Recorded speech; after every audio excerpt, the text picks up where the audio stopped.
When people say that social media is not a real place, that is far from the truth. Social media is a real place. People make genuine friendships. People have been stalked on social media. So it's a real place out here. It's not some fantasy land.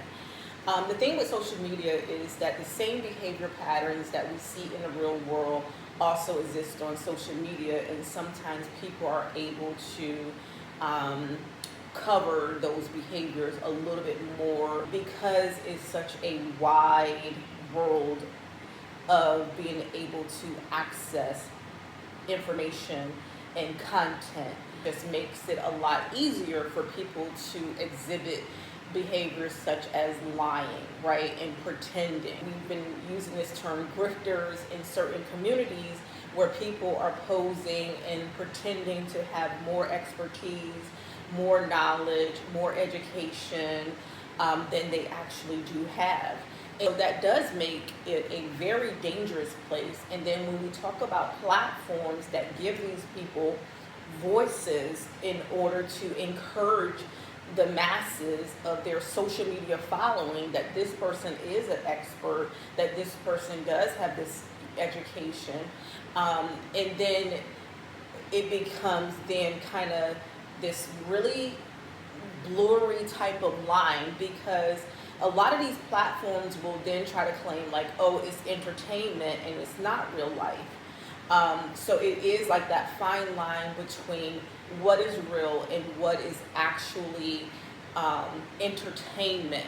I definitely understand when there are people who say that there is a dumbing down of our children in America, literacy crisis, all of those things, because sometimes people do not know how to vet information.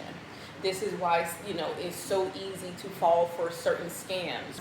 It seems so real, especially to the person who is vulnerable. Certain professions kind of went after a certain individual, right? But I do feel like we do have a responsibility in our respective professions to go after and drag a person for filth, unless they really deserve it. Social media. I've been on social media for long enough, and I think all of us have, where we've seen people get dragged on social media. And some of that is their own doing, and then some of it is kind of like overly done. It's like, okay, you said what you had to say. We understand what the repercussions are. The proper people have been notified. Kind of let's just leave it alone and just let the consequences kind of have their day. I grew up in the 80s, born in the 70s, grew up in the 80s. And so I remember encyclopedias. I remember going to the library to vet information, to understand how something came to be, to understand, how to put a thesis together, all this kind of stuff, right? And so I do feel like being able to vet information and being able to kind of because vetting is not only relying on one source, right? So that is like number one research thing. You don't just rely on one source of information in order to kind of come up with the outcome, right? And so that should be the same practice for anything. So like many people, I struggled many years with my credit, right? I wanted to buy a home. I wanted to, have a business. I wanted to go back to school. I wasn't the most financially literate, but because I had early skills of being able to vet information. So when I was buying my home, I remember going into a group on Facebook that I had been a part of. It was actually a natural hair community group about this space kind of being more than just about natural hair. It was kind of like the beauty salon where we talked about anything. And in that group, people were talking about like purchasing their home for the first time, different programs that they went through.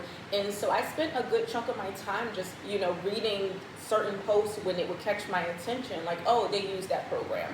Then I would do an internet research to see what that program was about, right? Then I would go back to the group and see what was someone's experience, what was the pros, the cons of their experience with working with that particular program. Then I end up going to a workshop for, buying a home because of the information that I had gotten from that natural hair community group. And that turned into a break off of a group that was geared toward finances. And then it turned from this one particular group, and then it turned into like job resources and resume writing and how to negotiate. And so yes, social media is a very real place, where you can make genuine connections, where you can get legitimate information, but you do need to know how to vet the information. So when we see people coming on into certain spaces, whether we want to call them grifters, pretenders, or people who are just bad actors, they're liars, in presenting who they are in their expertise of what they are able to do. Now it's like everything does seem like money driven, right? I'm selling a course. Everyone has a course on your finances. Everyone has a course on credit repair. Everyone has a course on how to buy a home. Everyone has a course on how to be an entrepreneur. There does have to be this essence in a person to be able to vet this information for themselves, and I do think that is probably part of the piece that's missing for some of our younger generations, and maybe some of the older generation who are getting scammed into these various different scammy type of situations. Everybody is trying to sell you something. Everyone on social media is trying to turn you into a consumer. Then when we talk about parasocial, where people feel like they do have this closeness, this intimacy with whoever that they are following, that is they stand for that person. They're at all the whatevers and all this kind of stuff, right? So social media, again, wants to make everyone a consumer. So when you consume someone's content, they start to do the demographics, right? Even on YouTube, they're giving you the demographics. The person who is consuming your content is between this age and this age. They live in this region. They, they have interests, maybe they have interest in this category of things. And so as people in market researchers and analysis, and those people are studying the behavior patterns of the consumers, now we want to build our content, right, to push to that consumer, right, to make it really resonate with them, to make it feel really intimate with them, right? And so those are the things that you do have to watch out for as a consumer, because people will play on your ignorance. They will play on your vulnerabilities. My gardening, right? So if I'm really interested in my gardening, and you go on YouTube, and now everything that pops up is about a garden. It's about, keep in mind, right? So I am the first person in my immediate family to purchase a home. So like I have other relatives that have purchased a home and things. I could not go to necessarily my mom and ask about information about buying a home. I could not go to my father. My father has passed away, about information about buying a home. I'm in mine too. So my experience may not be the other person's experience, right? But because I'm able to vet information for myself, and I think I did a really great job, and this is one of those skill sets that we as Black women probably, where we have to figure a lot of things out.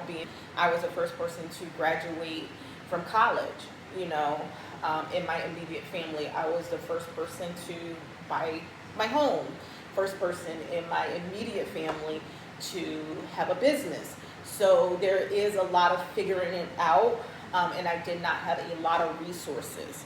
We do tend to vet information a little bit differently when you are the first person to do it. So sometimes we make mistakes. Back in the 90s, when I went off to college, I made a couple mistakes. I made mistakes with my credit. I made mistakes with getting student loans and not really understanding. I made a mistake going into, leaving the dorms and going into housing, like renting a house and things like that, which subsequently led to me like